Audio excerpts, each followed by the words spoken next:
9 KM ગુજરાતમાં આપનું હાર્દિક સ્વાગત છે। મળતા સમાચાર બનાસકાંઠા ભાભરના પુરવઠા ગોડાઉનમાં રાત્રે ગાડીમાં આગ લાગી।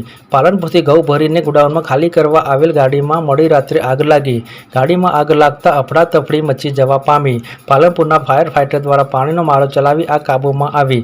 ગાડીનો આગળનો ભાગ બળીને ખાખ થઈ ગયેલ। મોડી રાત્રે ગોડાઉનમાં ગાડીઓ ખાલી કરતા લોકોમાં અનેક તકવિતક થઈ રહી છે। ગોડાઉનમાં સેફટીના સાધનો બાબતે અનેક સવાલો ઊભા થયા છે।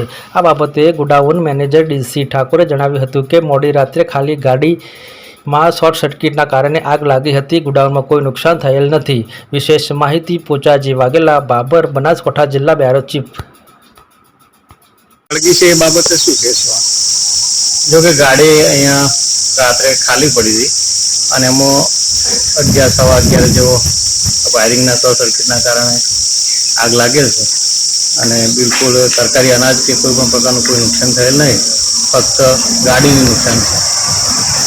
આગને કઈ રીતે બુઝાવવામાં આવે?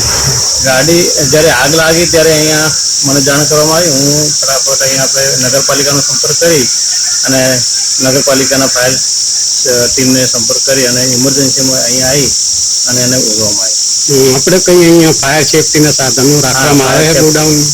ફાયર સેફટીના જે આપણે ફાયર જે આવે છે ને એ આપણે અહીં ઉપલબ્ધ છે અને એક્સપાયર ડેટ નથી। ક્યાંથી ગાડી આવેલ હતી અને કોની છે કઈ ખ્યાલ છે? હા, પરિવહન ઇજાદાથી પાલનપુર એફસીઆઈ ગોડાઉનથી અહીંયા ઘઉં આઈસીડીએસના ઘઉં ભરીને આવે અને એ આપણે ખાલી કરી દીધા। એના પછી રાત્રે મોડા આગ લાગી ગઈ। કેટલું નુકસાન થયું? આમાં નુકસાનમાં તો આપણો વિષય નહીં ગાડીનો કેટલું નુકસાન થાય, બાકી નુકસાન છે, ગાડીનું નુકસાન છે। તંત્રને જાણ કરી આપના ઉપરી હતી? હા, રાત્રે પરિવહન ઇજાદારશ્રી પણ અહીંયા હાજર હતા અને મને ઉપર અધિકારીને જાણ કરેલી છે, મામલતદાર સાહેબને, અમારા ડીએસપી સાહેબને બધાને જાણ કરી દીધેલી છે। બાકી ગોડાઉનના સરકારી અનાજને કોઈ નુકસાન નથી, ફક્ત ને ફક્ત ખાલી ગાડીને નુકસાન।